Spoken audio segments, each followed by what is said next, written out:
प्रिय विद्यार्थियों, सूर्य तप इंसोलेशन के बारे में हम आज जानकारी प्राप्त करेंगे। हम सैर करेंगे उस तरंग का जो कि सूर्य से आती है और कहाँ आती है, पृथ्वी तक। क्या लेके आती है, कैसे आती है, आओ जानकारी प्राप्त करें। जानकारियाँ इसी तरह नहीं मिल जाती, जानकारियों के पीछे बहुत सारे तथ्य होते हैं। तो आओ हम जानें कि सूर्य ताप को जानने से पहले हमें क्या जानना बहुत ज़रूरी है।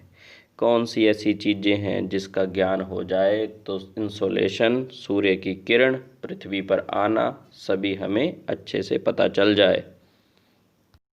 क्या आपने सोचा सूर्य में ताप कैसे उत्पन्न होता है? बहुत ही महत्वपूर्ण प्रश्न। आओ देखें। सूर्य के केंद्र में नाभिकीय संलयन क्रिया होती है। ध्यान से सुने, न्यूक्लियर फ्यूज़न होता है। इसके द्वारा हाइड्रोजन के परमाणु में नाभिक उच्च तापमान पर हीलियम परमाणु में बदल जाते हैं, यानी हाइड्रोजन हीलियम में परिवर्तित हो जाती है। जिससे क्या होगा? ऊर्जा उत्पन्न होगी। ऊर्जा कहाँ आएगी? पृथ्वी तक और ग्रहों तक। तो इस आने की स्थिति को किरणें कैसे आएंगी, कब आएंगी, उनको जानने का प्रयास हम इसी अध्याय में करेंगे। सूर्य की जानकारी होना बहुत ज़रूरी है। सूर्य के चारों ओर उपस्थित इसका वायुमंडल, जिसको कोरोना भी कहते हैं और कोरोनोस्फेयर भी कहते हैं। ध्यान से देखो, कहीं ना कहीं हमारा ज्ञान बढ़ रहा है। कोई पूछे कोरोनोस्फेयर क्या होता है, तो सूर्य का वायुमंडल होता है। तो सूर्य का वायुमंडल का अध्ययन क्यों करेंगे? सूर्य से कोई तरंग निकलेगी, कोई किरण निकलेगी तो वायुमंडल से होकर ही गुजरेगी। अच्छा, इस तरंग को क्या कहेंगे? सूर्य से ऊर्जा फोटॉन्स के माध्यम से पृथ्वी की ओर चलती है। अब ये फोटॉन्स क्या होते हैं? बिल्कुल सही समझ रहे हो। फोटॉन्स एनर्जी का एक पैकेट होता है। उदाहरण के लिए सूरज छोटी छोटी ऊर्जा की गठरियाँ पृथ्वी और अन्य ग्रहों की ओर फेंकता है। सामान्य भाषा में इन्हीं को हम फोटॉन्स कहेंगे, यानी सूर्य की एक किरण जिसमें ऊर्जा आ रही है। उस ऊर्जा में भी विभिन्न प्रकार की ऊर्जा, जैसे प्रकाश, इंफ्रारेड, गामा, एक्सरेज, बहुत सारी विकिरण आती है। उन्हीं का हम अध्ययन करेंगे। हम देखेंगे पृथ्वी तक वो कैसे पहुंचती हैं। चलो बात को आगे बढ़ाते हैं। अब सूरज ने फोटॉन्स को पृथ्वी तक फेंक दिया। फिर क्या हुआ? फोटॉन्स पृथ्वी तक कैसे आए? ये लघु तरंगों के माध्यम से आए। अच्छा, ये तरंगे क्या होती होंगी? जानते हैं, परखते हैं, समझते हैं। जब एक तरंग चलती है तो उसके दो सिरे होते हैं, एक ऊपर का, एक नीचे का। जब ये दो ऊपर के सिरे जो हैं अगर बिल्कुल पास होंगे तो वेवलेंथ जो होगी वो शॉर्ट वेवलेंथ होगी। जब ऊपर के दो सिरे दूर होंगे तो ये लॉन्ग वेवलेंथ होगी। आप वेवलेंथ को देखें, क्रस्ट लिखा है, ऊपर भी क्रस्ट होता है। दोनों की दूरी अगर कम हो तो वेवलेंथ कौन सी होती है? Short wavelength. शॉर्ट वेवलेंथ की माध्यम से ही सूरज अपनी एनर्जी कहाँ फेंकता है? पृथ्वी के पास। नीचे एक डायग्राम बनी है जिसमें दो क्रस्ट लिखे हैं। दो क्रस्ट के बीच की दूरी अगर कम होगी शॉर्ट वेव होगी, दूर होगी लॉन्ग वेव होगी। इसी के माध्यम से एनर्जी का आना। एक नई चीज़ आपके पास। अब सौर स्थिरांक की बात करते हैं। Solar constant. जब फोटॉन्स वायुमंडल के ऊपरी हिस्से पर पहुंचते हैं तो यह प्रति वर्ग सेंटीमीटर, यानी एक छोटा सा डिब्बा 1 सेंटीमीटर का, प्रति मिनट, हर मिनट में 2 कैलोरी, ये क्या है? ऊर्जा को मापने की इकाई प्रदान करते हैं। कहाँ? 1000 किलोमीटर की ऊंचाई पर। फिर से 1 वर्ग सेंटीमीटर, यानी छोटा सा 1 सेंटीमीटर का डिब्बा, उसमें हर मिनट कितनी एनर्जी फोटॉन्स के माध्यम से सूरज डाल रहा है? 2 कैलोरी। अच्छा, डायग्राम को ध्यान से देखें। अच्छा, ये एनर्जी कहाँ आ रही है? पृथ्वी की ओर। कहाँ से? सूरज की ओर से। चलो थोड़ा आगे चलते हैं। क्या सौर स्थिरांक सोलर कांस्टेंट यानी सूर्य से आने वाली ऊर्जा एक समान होती है? इसका ज्ञान तो हमें तब पता चलेगा जब हमें ये पता चलेगा कि पृथ्वी और सूरज की बीच की दूरी कितनी है। क्या पृथ्वी और सूरज एक समान दूरी पर हैं? क्या इनकी दूरी बदलती रहती है? शायद बदलती रहती होगी। जब सूरज और पृथ्वी के बीच की दूरी ही बदलती रहती होगी तो सौर स्थिरांक यानी सोलर कांस्टेंट भी बदलता होगा। आओ जाने कैसे, कब। आओ हम सूर्य और पृथ्वी के बीच की दूरी का अध्ययन करें। देखो, आपको डायग्राम में बताया है, कभी पृथ्वी पास है कभी दूर है। जब पृथ्वी पास है, पास, तो पेरिहीलियन। जब पृथ्वी दूर है तो एपिहीलियन। ध्यान से देखो, पास में 147 माइल, दूर में 152 माइल। अब देखो, अच्छा अब मुझे बताओ, पृथ्वी पर फोटॉन्स के माध्यम से पहुंचने वाली ऊर्जा क्या वर्ष भर समान रहती होगी? आप कहेंगे नहीं। क्यों नहीं? क्योंकि पृथ्वी और सूरज के बीच की दूरी तो बढ़ती रहती होगी, कम होती रहती होगी। नहीं, 1000 मीटर की ऊंचाई पर सूरज तो 2 कैलोरी प्रति वर्ग सेंटीमीटर में डाल ही रहा है। परंतु जब ये दूरियां बढ़ेंगी तो निश्चित तौर पर सोलर कांस्टेंट भी चेंज होगा।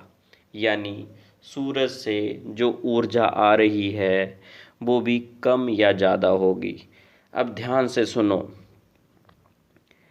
आपने ठीक समझा। जब पृथ्वी और सूरज के बीच की दूरी समान नहीं है तो पृथ्वी के वायुमंडल कैसे एक समान ऊर्जा प्राप्त करेगा? किससे? सूरज से। एपिहीलियन और पेरिहीलियन। एपिहीलियन होता है जब वो दूर होता है, बच्चों को बोलते हैं एपी से दूर रहना। पेरिहीलियन होता है पास। पास यानी सूरज पास। जनवरी में सूरज पास होता है और जुलाई में सूरज दूर होता है। अब आप कहेंगे सर जुलाई में इतनी गर्मी पड़ती है, जनवरी में तो सर्दी पड़ती है, तो कैसे दूर कैसे पास? अब मैं भी कह दूंगा कि हम पूरी पृथ्वी की बात कर रहे हैं, हम इंडिया की बात नहीं कर रहे हैं। पृथ्वी पर और भी जगहें हैं। सोलर कांस्टेंट पे बात रुक गई। नहीं, हमें आगे जाना है। अब हम पृथ्वी पर आ रहे हैं। कहाँ से? 1000 किलोमीटर की ऊंचाई से। हमारा कौन इंतज़ार कर रहे हैं? हम फोटॉन्स के माध्यम से आ रहे हैं। फोटॉन्स क्या? सूरज से निकलने वाली ऊर्जा। तो इनका इंतज़ार करते हैं बादल, और कौन? डस्ट पार्टिकल भी इंतज़ार कर रहे हैं, जल वाष्प भी इंतज़ार कर रहे हैं, सारी चीज़ें इंतज़ार कर रही हैं। इनके साथ क्या होगा, कैसे होगा, आगे चलते हैं। ये सूरज से आने वाली किरणों को वापस भी भेज देते हैं, रिफ्लेक्शन करते हैं। कई बार ये सोख लेते हैं, कई बार ये इनका स्कैटरिंग कर देते हैं। ये सब अवधारणाएं अब आने वाले विषय में, आने वाले पाठ में आप समझेंगे, पढ़ेंगे। हमें देखना होगा जब पृथ्वी तक सूरज की किरणें आईं तो उन किरणों को या उस ऊर्जा के बंडल को जो कि फोटॉन्स के माध्यम से आए, क्या पृथ्वी पर सभी जगह पर एक समान ऊर्जा पड़ती होगी? नहीं पड़ती होगी। क्यों नहीं पड़ती होगी? कुछ कारक तो होंगे। आओ देखें कौन से कारक हैं जिससे विभिन्नता उत्पन्न होती है। पृथ्वी का अपनी धुरी पर घूमना। पृथ्वी अपने चारों तरफ घूम रही है और सूरज के आसपास भी घूम रही है। दूसरी बात, सूर्य की किरणों का नीति कोण, एंगल। सूरज की किरणों का कोई एंगल होता होगा, जैसे चित्र में भी दिख रहा है आपको। बहुत अच्छे बच्चे हो आप। दिन की अवधि, यानी एक दिन की अवधि कैसी है? छोटी, बड़ी, बहुत अच्छे से समझ आएगी आज। वायुमंडल की पारदर्शिता, यानी वायुमंडल में कोई रोकता तो होगा। सूरज की किरणें आईं, बादलों ने रोक लिया, जल बाष्पों ने रोक लिया, धूल कणों ने रोक लिया, सारे कारण पड़ेंगे। स्थल का विन्यास भी साथ में हम देखेंगे, जानेंगे। तो आओ पहले कारक के बारे में जानते हैं। पृथ्वी का अपनी धुरी पर घूमना। जैसे पृथ्वी घूमती हुई नजर आ रही है। पृथ्वी अपने अक्ष पर पश्चिम से पूर्व की ओर, फिर से सुनो, पश्चिम से पूर्व की ओर घूमती रहती है। इसमें दैनिक गति कहते हैं। पृथ्वी 23 घंटे 56 मिनट और 4 सेकंड में अपना समय लेती है, घूमती है अपने आसपास, और इसको पृथ्वी की दैनिक गति कहते हैं। इससे ही दिन और रात बनते हैं, यानी एक तरफ दिन, एक तरफ रात। इसमें भी तापमान प्रभावित होता है, दिन के समय ज़्यादा, रात के समय कम। चलो हम दूसरे पॉइंट की ओर बढ़ें। सूर्य की किरणों का नीतिकोण, यानी सूरज की किरणें जब पृथ्वी पर पड़ती हैं तो बिल्कुल एक समान, एक सीध पे नहीं पड़ती हैं। कभी पृथ्वी का नॉर्थ हिस्सा सूर्य की किरणों के सामने झुक जाता है, कभी साउथ हिस्सा सामने आता है, तो एंगल बनता है। जैसे 90 डिग्री का एंगल, 46 का एंगल, 23.5 का एंगल। ऐसे जब एंगल बनता है तो सूरज की गर्मी भी सभी जगह समान थोड़े पड़ती होगी। जिस एंगल पे 90 डिग्री का एंगल बनेगा वहाँ पर तो सीधी पड़ेंगी। अब 90 डिग्री का एंगल 21 जून को बन जाता है भारत पर, तो भारत में गर्मी होती है। अब 90 डिग्री का एंगल 22 दिसंबर को सीधे ऑस्ट्रेलिया पे सीधा पड़ जाता है, तो ऑस्ट्रेलिया पे गर्मी हो जाती है। ये है एंगल। अब हम बात करते हैं दिन की अवधि की। दिन की अवधि भी कम और ज़्यादा होती रहती है। 6 मंथ का दिन भी होता है नॉर्थ पोल में, जैसे ऊपर दिखाया गया है पहले चित्र में, और 6 महीने की रात भी होती है साउथ पोल में। इसके लिए ज़्यादा से ज़्यादा जानकारी जुटाएं। दिन की अवधि जैसे 0 डिग्री लाइन पर, 23.5 डिग्री लाइन पर, 66 डिग्री लाइन पर अलग अलग होती है। इस चित्र में बताया गया है कितनी डिग्री पर 21 जून और 22 दिसंबर को कितने घंटे का दिन होता है। बहुत ध्यान से देखें। अच्छा, बात तो रुक गई। कहाँ? वायुमंडल में पारदर्शिता। पारदर्शिता यानी धुंधलापन। अच्छा, धुंधलापन कौन करते होंगे? सूरज की किरणें तो आ गई, जल बाष्प, धूल कण, बादल पृथ्वी तक पहुँचने ही नहीं देते। किसको? सूरज की किरणों को। और सूरज की किरणें किस माध्यम से आ रही हैं? फोटॉन्स के माध्यम से। क्या ला रही हैं? ऊर्जा। कितनी ऊर्जा ला रही हैं? 2 कैलोरी प्रति वर्ग सेंटीमीटर प्रति मिनट की दर से। पारदर्शिता को प्रभावित करने वाले कारक जल बाष्प, धूल कण, वर्षा। आओ आगे चलें स्थल विन्यास की ओर। मैदान, पठार, हर किसी की अपनी आकृति। सूरज की किरणों को कोई पहुंचने देता होगा, कोई नहीं पहुंचने देता होगा। छाया के बारे में तो आप जानते होंगे। जैसे पर्वतों की एक तरफ छाया पड़ती है, वहाँ पर सूरज की किरणें नहीं पहुँच पाती, दूसरी तरफ सूरज की किरणें पहुँच पाती हैं। यही स्थल से संबंधित कारक। प्रिय विद्यार्थियों, यदि आपके मस्तिष्क में कोई संदेह है, कुछ आपने अगर पूछना है, तो आप मैसेज कर सकते हैं। आपके प्रत्येक प्रश्न का उत्तर देने का हर संभव प्रयास किया जाएगा। इसके साथ आपके लिए कुछ छोटे छोटे प्रश्न।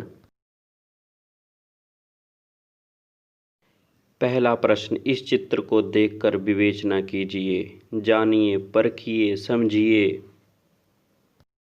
अगला प्रश्न, कितनी कैलोरी सूरज से वायुमंडल 1000 किलोमीटर ऊपर प्राप्त करता है? अगला प्रश्न, फोटॉन्स क्या होते हैं? धन्यवाद। हमेशा खुश रहिए और अध्ययन करते रहिए।